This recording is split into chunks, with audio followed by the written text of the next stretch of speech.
How many events have you been to where you've been competing with other speakers?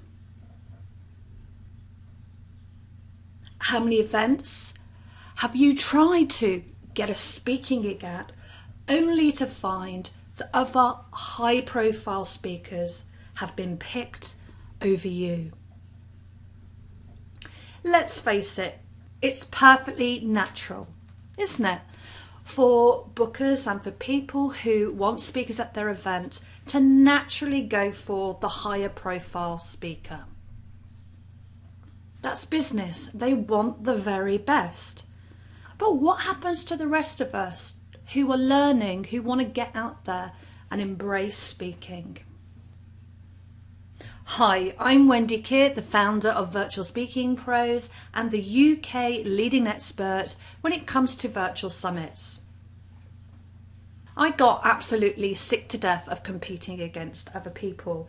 I remember this one time when I went to a conference and there were lots of other speakers, and because I was a new speaker, I was still very much finding my feet and my topic wasn't that well known, that I had a couple of people in front of me, and when I looked across the room, the other speakers had huge audiences. Now, of course, that can be for a number of reasons, but I got a bit sick and tired of, applying for speaking gigs and not getting a look in. I'm sure you've had a very similar experience. I always think of speaking similar to if you were in a band. So you bring your band together, you get going, and you have to play at these really shitty venues until eventually, over the years, you hone your craft, you build your audience, you're more well known, you've got that visibility, you've got a great foundation underneath you. And then you start to get better gigs, and then you can start to pick your gigs. I always think of speaking similar to that journey. You often find yourself speaking to a smaller audience. Well, let's face it, a small audience is okay as long as they're the right audience, but often they're not even the right audience, are they? I've definitely done a few of those. So not the right audience. You've got to deal with people that have hired you or have wanted you to speak at their event who aren't that pleasant and can be very demanding. So it's a very similar journey. I wanted to share a virtual speaker insight with you today, and this is number 6 in a series. Here's the great thing about virtual summits.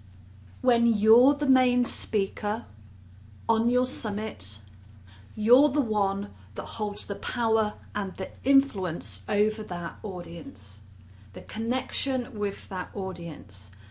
You're not going to be competing with everybody else because you have the main stage. And the beautiful thing about virtual summits is that everybody coming into the event is pre-qualified. You hold that list of potential customers yourself as the speaker. So the event organisers don't hold it, you hold it. You have the ability to nurture and caress that audience. Now, the great thing about being a speaker on a summit, that's whether you're hosting it or whether you're speaking, is that you take a natural shortcut because you're not competing against anybody else. You have the power to engage and captivate that audience in the here and now. The relationship goes on for a much longer period of time, giving you the opportunity to build trust and credibility. So you become that authority. You're supercharging your speaker profile, because what you're doing is you're cutting out the crappy gigs that you'd have to speak at, the crappy venues, dealing with shitty hosts, because you're cutting out all of the competition, because you're doing it yourself. You're the leader, you're the person of influence. It's something that you have brought together yourself as a speaker. You pick and choose what you're speaking about. You get to use a different set of skills when you're speaking online, which are also going to help you develop when you go out and speak from the stage at live events. The thing about speaking online is you have to be much more targeted, much more specific, and you have to learn to master the skill of not feeding off a live audience.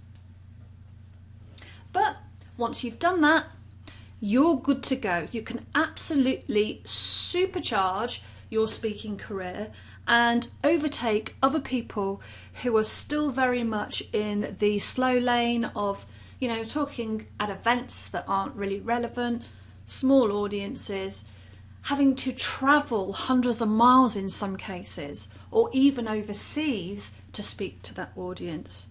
You can bring and have people flocking to you as a speaker, rather than, feeling absolutely sick to death of competing against other people, when you know you're not going to get a look in because you haven't yet built up that speaker profile. Enjoyed my virtual summit Speaker Insight today? Tweet on Twitter, post on Facebook, and share on LinkedIn and any other social media platforms that you love. Learn more about virtual summits at virtualsummits.co.uk.